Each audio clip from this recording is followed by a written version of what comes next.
भूपेंद्र सिंह हुड्डा का कहना है कि कांग्रेस 10 के 10 लोकसभा सीट जीतेंगे। और नींद में सपने में आदमी बहुत कुछ सोच लेता है। और 10 की 10 सीटें कमल के फूल पे पिछली बार जीती थी और 10 की 10 सीटें इस बार फिर कमल के फूल पर प्रदेश की जनता जिताएगी। उनके चाहने से नहीं होता है, ये प्रदेश की जनता के चाहने से होगा।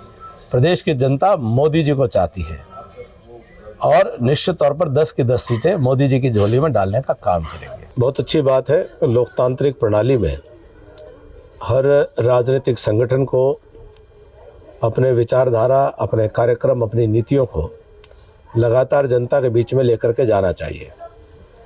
और अंततोगत्वा अच्छा लगता है कि जिन पार्टियों ने कभी लोकतांत्रिक प्रणाली को महत्व ही नहीं दिया, जनता को महत्व ही नहीं दिया, वह परिवारवाद से ग्रसित रहे हैं।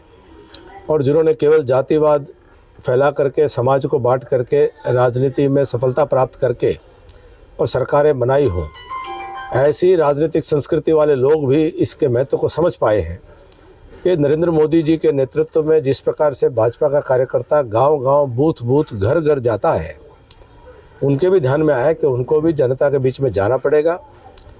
और जब वो जनता के बीच में जाएंगे, निश्चित तौर पर उनको देश की आज़ादी के बाद जो 76 साल में से 60 साल उन्होंने राज किया है, तो देश को कमज़ोर, गरीब और पिछड़ा जिन कारणों से देश रहा है, उनको उन बातों का जवाब भी देना पड़ेगा। उनको ये भी जवाब देना पड़ेगा कि इस देश की राजनीति में परिवारवाद का जो पाप उन्होंने बढ़ाया है, जो जातिवाद की राजनीति उन्होंने खेली है, जो भाई भतीजावाद, गुंडागर्दी का जो वातावरण उन्होंने, तुष्टीकरण का, अल्पसंख्यकवाद का जो वातावरण देश में उन्होंने सदा फैलाया है, तो उनको उन बातों के लिए जवाब भी देना पड़ेगा, सफाई भी देनी पड़ेगी। हमसे जुड़े रहने के लिए हमारे YouTube चैनल को सब्सक्राइब करें और नई वीडियो की नोटिफिकेशन के लिए बेल आइकॉन को दबाएं। अगर आप ये वीडियो Facebook पर देख रहे हैं तो लाइक जरूर करें और ज्यादा से ज्यादा शेयर करें। धन्यवाद।